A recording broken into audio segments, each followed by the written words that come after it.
अस्सलाम वालेकुम नाज़रीन, मैं हूं वकास और आप देख रहे हैं मेरा ऑफिशियल यूट्यूब चैनल। नाज़रीन,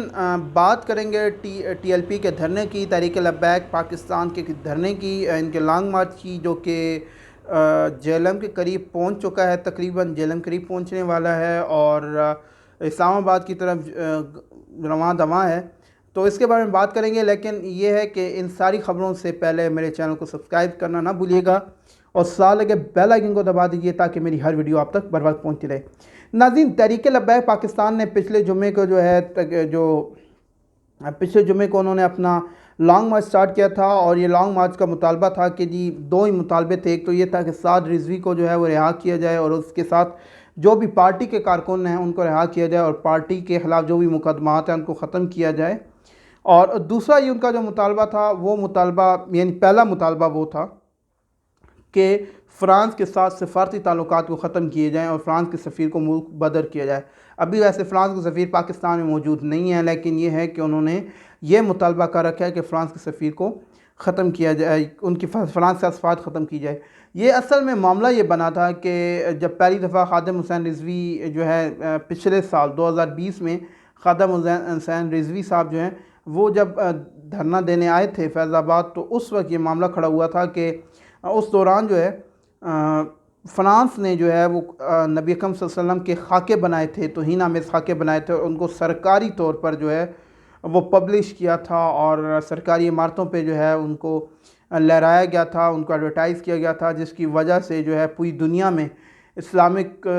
दुनिया में जो है वो रद्दअमल आया और बड़ा सख्त रद्दअमल आया। इसी तरह पाकिस्तान में भी रद्दअमल आया और उस वक्त ख़ादिम हुसैन रिज़वी जो कि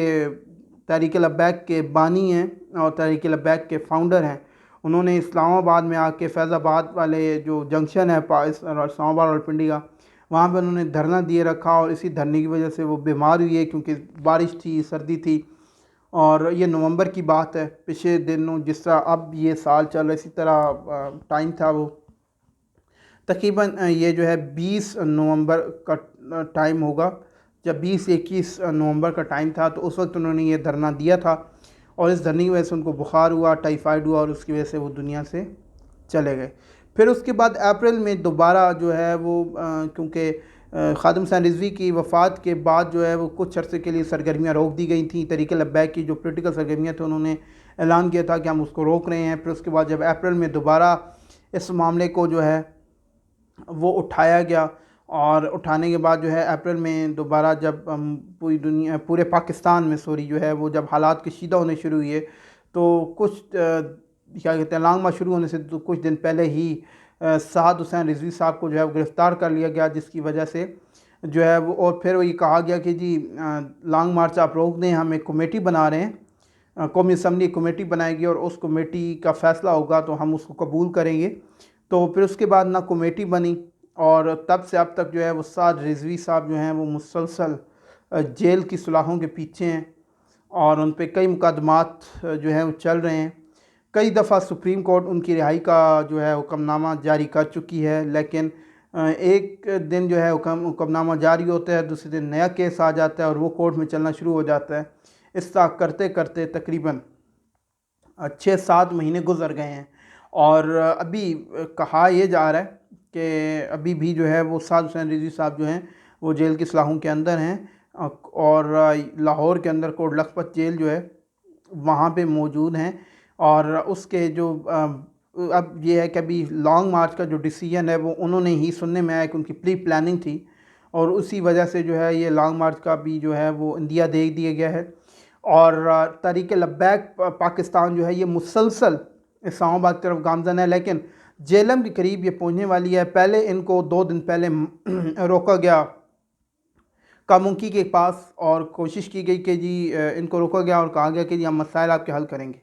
लेकिन मसाइल हल ना होने के बाद इन्होंने अपनी पेशकदमी जारी रखी, क्योंकि शेख रशीद ने कहा था कि हम सारे आपके मुतालबात मान लेंगे, सिर्फ़ एक मुतालबा हम नहीं मान सकते और वो मुतालबा इसलिए नहीं मान सकते क्योंकि हमें इमदाद का भी मसला है, हमें जो दहशतगर्दी के ख़िलाफ़ इमदाद मिल रही है वो रुक जाएगी, यूरोपीय यूनियन के साथ ताल्लुकात ख़राब होंगे, क्योंकि अगर हम फ़्रांस के सफ़ीर को वापस भेज देते हैं, मुल्क बदर कर देते हैं और फ़्रांस के साथ सफ़ारती ताल्लुकात ख़त्म कर देते हैं, जिसकी वजह से इन्होंने ये जारी रखा अपना जो है लॉन्ग मार्च। और अभी जो है अभी सिचुएशन ये है, अभी मैं पढ़ रहा था, एक न्यूज़ आर्टिकल पढ़ रहा था, तो मुझे पता चला कि जी जो जेलम का पुल है, जहाँ से इन्होंने गुज़रना है, और जेलम का पुल आपको बताता चलूँ कि जीटी रोड पे ये वाहिद पुल है जो कि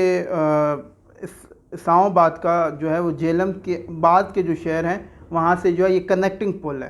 ठीक है, जो कि मेन शाहराह है। यहाँ पे जो है जी जेलम के पुल को जो है इसकी जो पुल के दोनों साइड पे बाउंड्रीज बनी होती हैं उनको तोड़ के कंटेनर रख दिए गए हैं।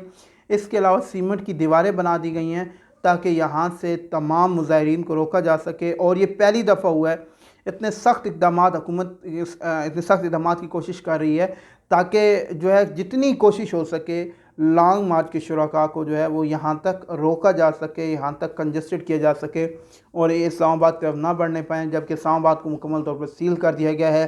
फैज़ाबाद, मरी रोड, एक्सप्रेस हाईवे, ये सारा इलाके को सील कर दिया गया है और इस्लामाबाद को महफूज बनाने की कोशिश की जा रही है। और रेड जोन पे जो है वो कंटेनर्स की 2 से 3 लेयर्स लगा दी गई हैं ताकि कोशिश की जाए कि असम्बली या डी चौक की तरफ जो है शुरका न बढ़ें। देखते हैं कि क्या होता है। हालात तो थोड़े कशीदा लग रहे हैं और लेकिन हुकूमत को सोच समझ के इस पर अमल करना होगा।